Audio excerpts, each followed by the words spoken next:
Hey everyone, welcome to today's deck profile. This is my second place finish at the last LCS that just happened. I played Virtual Worlds, and you'll see on the screen here that Virtual Worlds actually took up 7 out of 16 top cut slots with a representation of 23 who entered the deck with this deck. And you can see that the conversion rate for this deck was 30% compared to other decks such as Zoo, Dragon Link, Infernomals, which the representation or the conversion rate was only 10%. So, I mean, I think this deck is a very, very strong deck. But, guys, the list that I'm about to show you today only gets better from here. You guys mark my words right now. I'm not done breaking the deck, actually. And the list is very standard, you'll see here today. But I actually, with a friend, made the deck even better, man. So, he know who he is. We'll talk about that after. But I guess first, I'll start off with my matchups. And then we'll get into, like, the deck profile. So, my matchups were, I have it pulled up on the screen here in like a nice little notepad. Was round 1 was Invoke Dogmatica. Round 2 was Dinos. I won all of these. Round 3 was Elix Stun Hand Trap. I won that one. Round 4 was against Ivan. Put a little hard here. Round 5 was Nets, the winner of the entire tournament. Round 6 was Dragon against Raphael. I lost that, and I lost against Nets. So those were my 2 losses in Swiss. I won against Zoo, and I won against Dino. So my overall record was 6-2. It should be note that overall, even though I went 6-2, my RPS record at this time was 2-6. Just to show you that this deck doesn't have to win dice roll against other matchups to win, unless it's a combo mirror. But I only won 2 dice rolls out of all of Swiss. In Top Cut, I played against Dino. And I won that match, not too bad. Round 8, I played against Raphael, which is the rematch. I won that. Top 4, I played against Infernobles, which again was Cam. He won RPS, or what happened actually? I think he won RPS, but then game 3, he couldn't play through again because he bricked. And then round 4 was against Nets, which was the mirror match, and Nets is just OP, which is the Virtual World mirror match. And so you can see that my losses were to Virtual Worlds. So couldn't really do much there, but overall it was a really, really good tournament. So shout out to Luxury Gaming for hosting this. Also my team for putting this together. And shout out to all the judges. Shout out to all the Masters 21s. It was a really, really well-run tournament. I had a good time playing.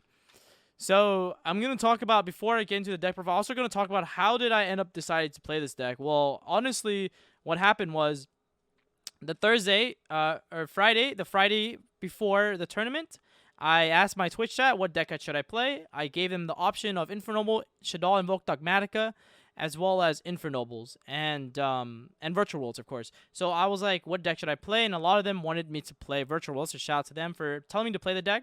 It was a deck that I've been testing actually this entire week at Remote Duel Locals, and I had a really, really good time playing this deck. It was a deck that after testing, I found out some initial weakness of the deck, but I also found ways to like deck build to compensate for it. And so this is the final product that you're gonna see. But like I said, it's an ever evolving list, and I think the deck actually gets better going forward. And because it's not done being broken yet. I decided to do a real life deck profile for you guys because I played this deck actually at Remote Duel Locals, and I figured it would be really cool for me to show you guys the deck with real cards instead of just a dual book deck profile, considering that I already have it. I only have 2 proxies in the deck, and I'm going to show you guys what they are when I get there. I'll also have the dual book link down in the description box below, so for those of you who want to just skip the explanation and just get the list and net deck, that's totally okay too. There's nothing wrong with that. That information will be in the description box below, so if you guys want that, you can check that out below.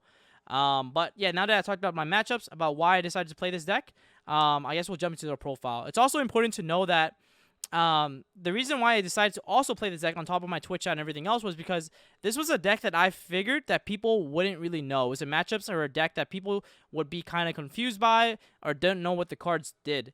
And that's actually a really good advantage, right? Because if people don't know how your cards work, you can outplay your opponent or punish your opponent quite a lot. And I thought that this deck was one of those decks that can do that.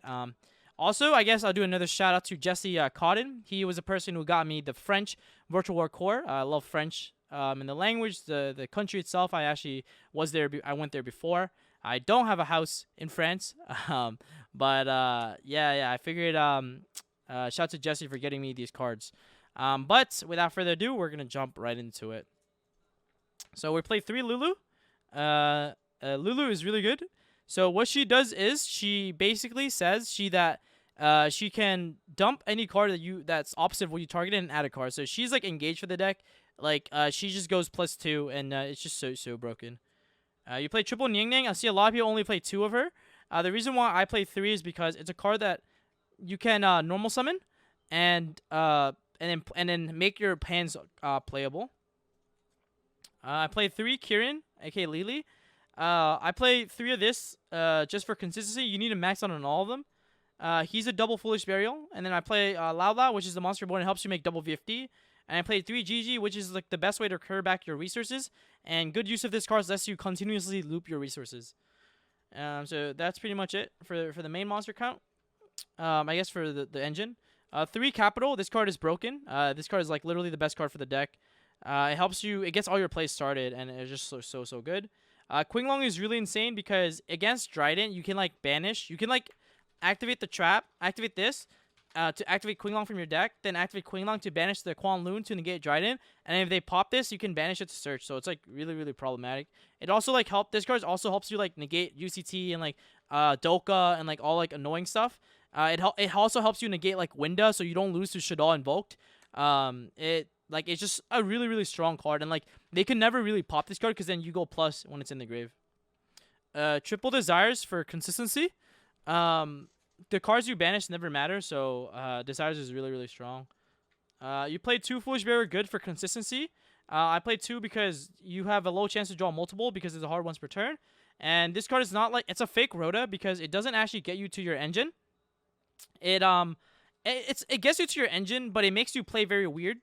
Because you have to keep in mind that in the rest of your combo you can't use the spell anymore, and so you don't want to forget about that.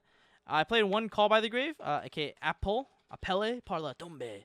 Anyways, I played Call by the Grave. It was it was my 40th card. I really liked Call by. I think it's a really strong card to ensure your plays goes through. And then for my proxy, this upstart is actually a emergency teleport. I really like the emergency teleport. It's a way to get to your engine without normal summoning. I played 3 of the trap card because this card is just like insane. It's basically the modern day Trident, and it ensures that you just have an infinite grind game, and the pop every turn is just like ridiculous. Then for the hand trap count, I played Grandma. It's a really good offensive and defensive card, because it can help you play and ensure that your cards go through. And if one virtual world card goes through, then you can basically just win straight off that, because all you need is one virtual monster to resolve, and if it resolves, then you just win. So Gamma helps ensure that play goes through. It's also a really good defensive card too. 2 Ash Blossom instead of 3. The third one went to Call by the Grave, and an 8 Hand Trap, which is the 3 Nib right here, is I think the best ratio to open up a 1 of. Open up 1 Hand Trap and not break on them. And also, Ash Blossom is a really good defensive card because Ash can stop the Gamma to ensure that your cards resolve. So Ash is like really good for that as well. And it's a card that you can draw off Crocosaur and like Stardust Charge, etc. So it's really strong for that. And then 3 Nibiru, because it's like really good against the Mirror, it's good against Infernoble, good against Dragon Link, and those were the matchups that I was really afraid of. So I decided to main this for that reason. So 40 card main deck, guys. For the extra deck, I play Zeus, double VFD. You actually make both VFDs in the combo. And then to explain Zeus is really insane because when you resolve Zeus, you send everything to the grave, and you can send your Qinglong, which like are ways to let you like keep playing. Double VFD because you actually make both against Cam in top 4. I made 2 VFDs, and so I'm the first one I made in called Light to play around Nibiru, and then the second one was just to like basically tell him if you have Gamma, it just doesn't even matter. Gaia Dragon because it helps you get to a 4 material Zeus or a 2 material Zeus with Fan. Fan is really strong. What it does is it lets you banish a card your opponent control and then one in their grave, or one in either player's graveyard. And why this card is really problematic for a lot of decks is because if they pop this card, it will summon back 2 virtual monsters with the same type of attributes from my deck. So like if you make this against like against Zoo, they can't pop this because then they'll lose to its effect. So this card is like really insane. And the reason why you play Gaia is because if you detach 2 for Fan effect, then you want to be able to go Gaia Dragon and then make Zeus on that, so you still have Zeus effect. So that's like the main reason why you play that. Utopia Beyond because there's a Dragoon out and helps you OTK your opponent with Stardust Charge. So these two together just OTKs your opponent for free. This card also is the reason why you leave your Nibiru token, your opponent's Nibiru token in attack mode to like kill them. Stardust Charge, it lets you draw, and it's a non-tuner level 6 that you want to play. Omega because after you gamma them, you want to double punish them. Shen because it's just insane. It recurs back like the Nine-Tailed Fox, and it's like a macrocosmo, which is hard for a lot of decks to play through. Juju is really nice because it can't be destroyed by battle or card effects, and it's a really hard card out against control decks. Coral Dragon because it helps you pop cards and break boards and draw cards. Croc is basically insane. You play Croc Control when you're against trap decks, so this card is really, really nuts. I like this card because against Zoo, I played very conservative, and I passed with Crocosaur. I drew like 2 cards, and then I had the trap. And I played really conservative because that's all. You don't want to extend into Nibiru and lose when you can just beat them with like 2 pops against Zoo. Now, Vermilion Dragon Mech, I think this is like one of the best cards in the extract that has like, if you use this card really well, like you can actually do a lot of really cool things about it. You can use this to pop your own set Qinglong. You can use this to pop itself to add back an Ash from your banish pile because you would banish Ash, pop itself, add back Ash, and then make Cloud Castle to bring this back. This card is once per turn per card, so you can still pop another card afterwards. So it's really, really nuts. Cloud Castle because it helps you make second VFD, and then the proxy. Instead of playing Jaja, I played Breaksword for the tournament, but I still think you can either play Jaja as well. I never really made the rank 3, but either or would have been fine. This card is a Dragoon out, so that's something to definitely consider. For my side, I played Pank, Reboot, Harpy. I don't really need to explain them. Twister was my back row removal instead of Lightning Storm because you can twin and standby to beat Shaddolls, to beat Pranks. And the discard is usually pretty plus. There was one game against Zoo where I couldn't play unless I had Twin. Because I had the spell card in my hand, so I went Twin, dumped the spell, and then played, and then I just won from there. The third Ash Blossom. Double Ogre. This was my tech of choice against like combo decks. So against like Infinite and Dragon Link, Ogre is like really good because against 40 card Dragon Link, when you Ogre the ROM, there's a spell, but they can't do nothing with the spell. So this card's really good against Isolde. They always use the first F, so this card just punishes them. 3 Imperm. So I was afraid of Dragon Link and Infernoble, and Imperm is really good against that. Also, the thing about Ghost Ogre is that like Ogre is a card that like acts as Gamma against Dragon Link when they play 40 cards and they don't play Ravine, so I really like that. And then Triple Lancier for Dino and then the Mirror. I really, really like that card. It was good for the Mirror, it's good for the Dinos, and it was just like an overall nice card. It stops Desires, it stops like Extravagance. I really like Lancia. But yeah, guys, that's pretty much it for the deck profile. I hope you guys enjoyed this deck profile and a little bit more about this deck, why I played it, my thoughts with the deck, and yeah, and my overall performance.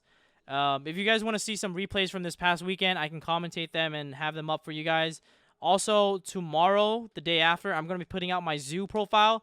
It's a profile that Ivan Cook actually gave to me, so I take no credit for it. But it was a list that I played that I went 5-0 with. And I really, really enjoyed that. So if you guys want the Zodiac deck profile in the comment section below, please don't forget to comment, like, and subscribe. And let me know your thoughts on Virtual Worlds, on Zoo, which is a deck that I'll post tomorrow. And overall, if you guys enjoyed this overall. So anyways, guys, the deck will be in the description box below. And as always, thank you so much for your support. And I'll see you in the next one. Please, let's get to 10,000 subscribers. See ya.